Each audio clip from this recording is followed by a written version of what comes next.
Ok, continuando con la exposición que estábamos realizando sobre el tema de la decisión democrática y la justicia constitucional, el debate entre Hans Kelsen y Carl Schmitt, habíamos señalado que en la posición de Kelsen todo el ordenamiento jurídico es cerrado y no hay nada ajeno a él.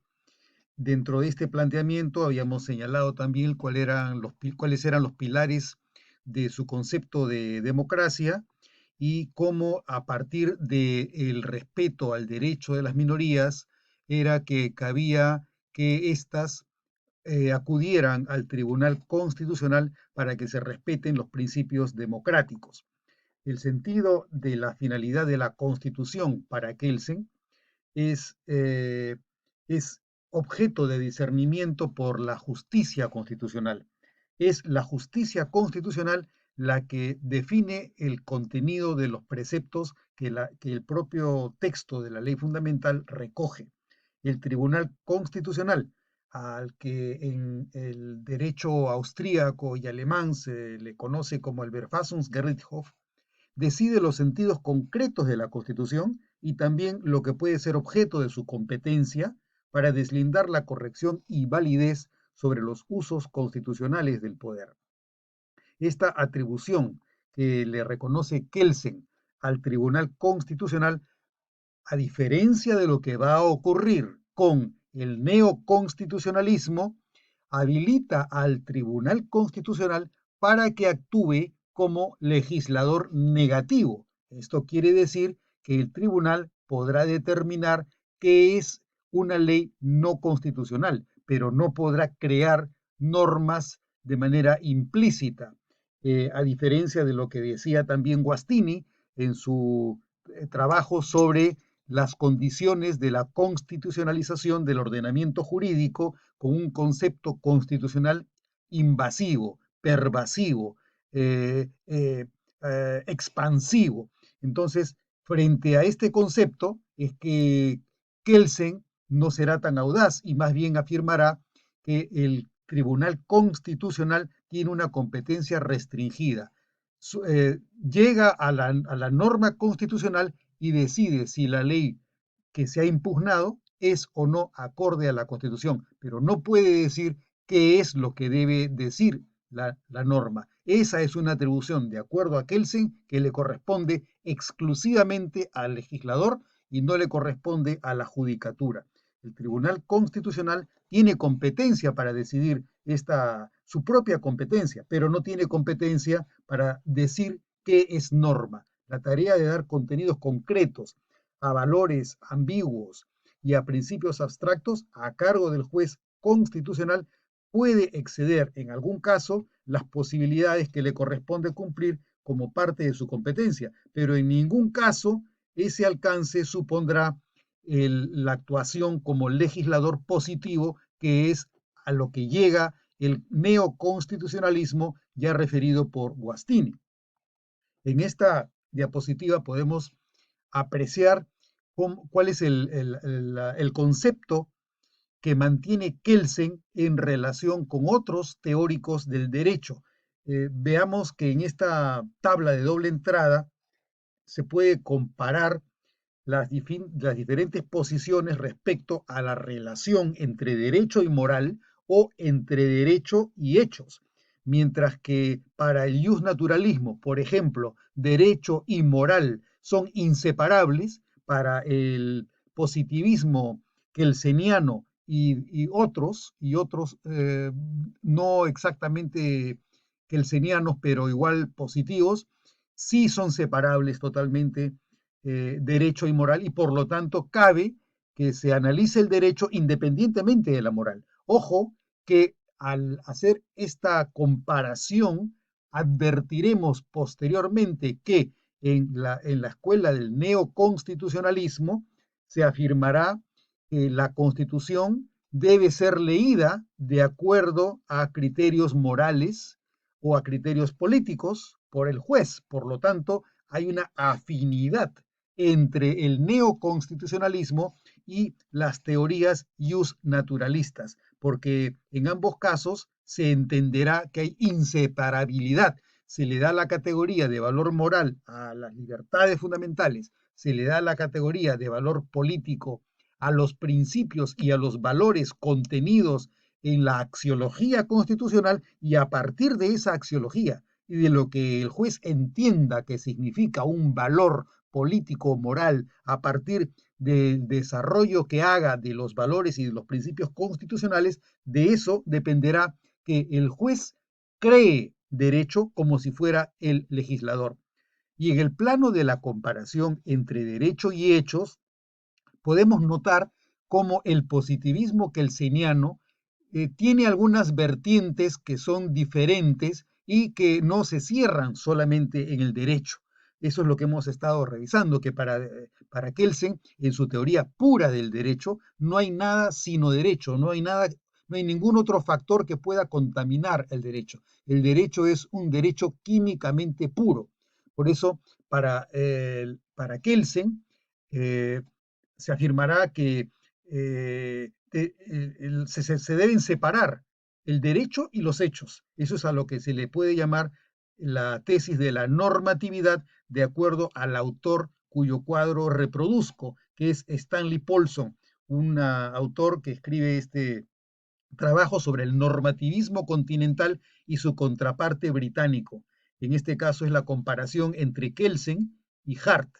Para Kelsen, la tesis de la normatividad es que cabe la separación del derecho y de los hechos, mientras que para Hart se aplica la tesis de la facticidad, porque hay inseparabilidad del derecho y de los hechos. Por lo tanto, cabe que para reconocer la validez de una norma, tú no recurras solamente a la norma, sino que puedes basarte en la efectividad del reconocimiento que tiene el derecho en una sociedad determinada. En cuanto a la posición que tiene Schmitt, estamos en un supuesto diferente, y este supuesto se construye así como Kelsen realizó su mayor contribución en la teoría pura del derecho. Una de las importantes contribuciones de Schmitt es su texto El guardián de la Constitución, que era una respuesta frente al concepto de jurisdicción constitucional que había elaborado Kelsen. El texto entonces de Schmitt se llama El guardián de la Constitución, Der Hüter der Verfassung.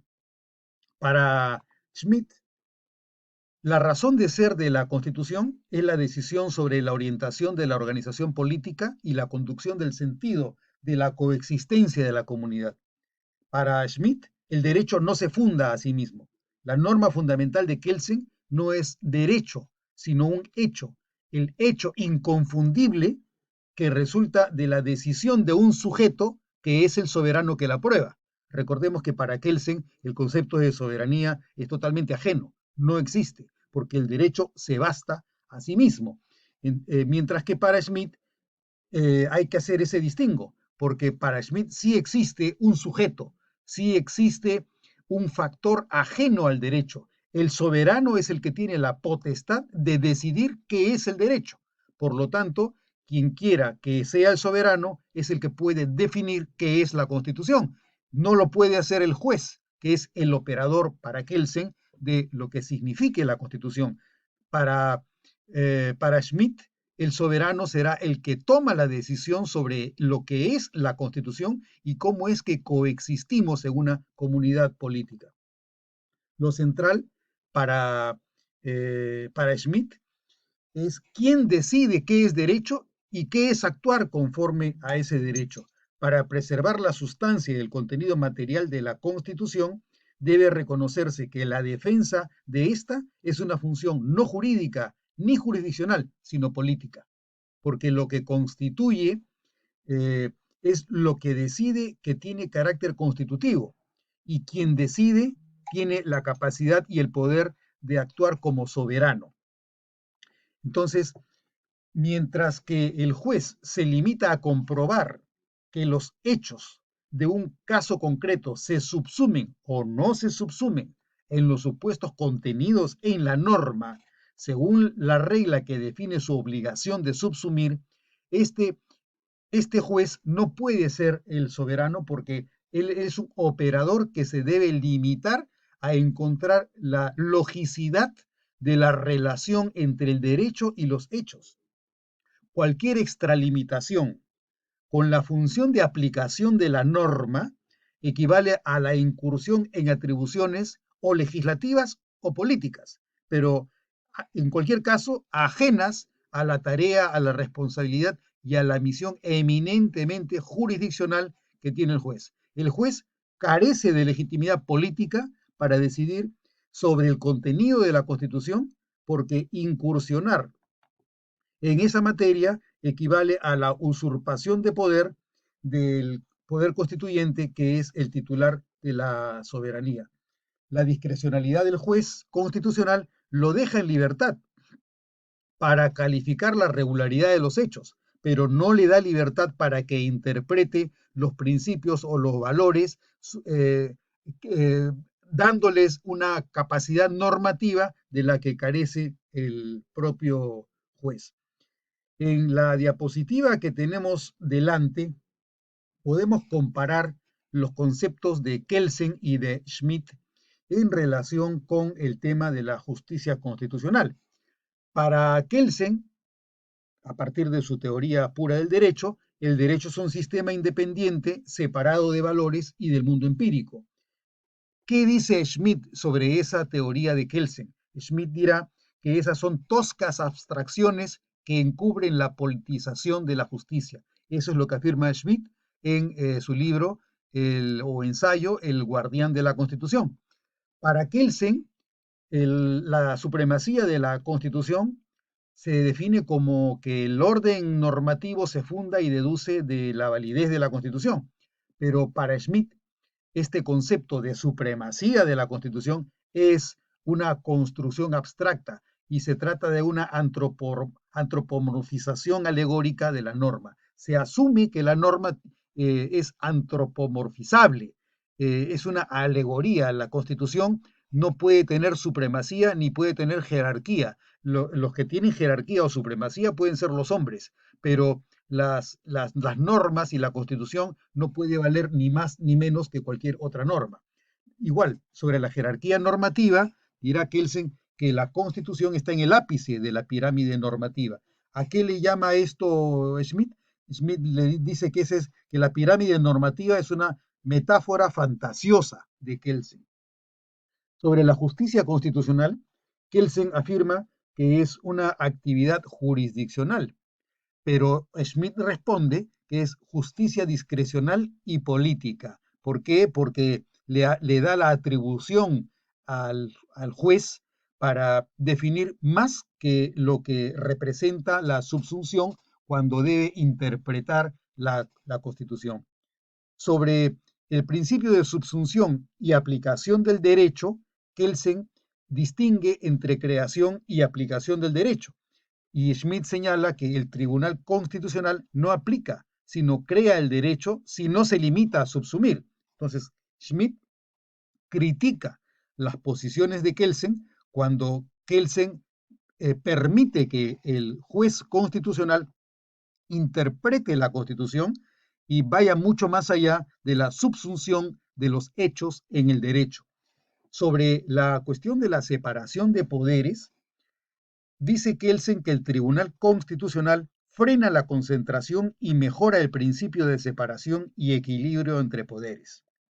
Para Schmidt, el control de la constitucionalidad es un control político y se incurre en legislación positiva. Acá nuevamente hay un distanciamiento frontal entre ambos.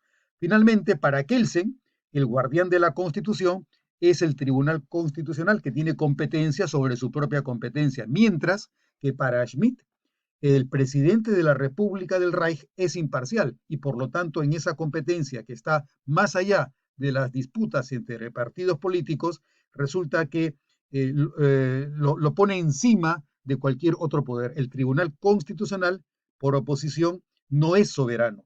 El soberano sería el pueblo a través de su representante, que es el presidente de la República, que no tiene ningún tipo de vinculación con los partidos políticos y por lo tanto es un poder neutral capaz de defender la Constitución.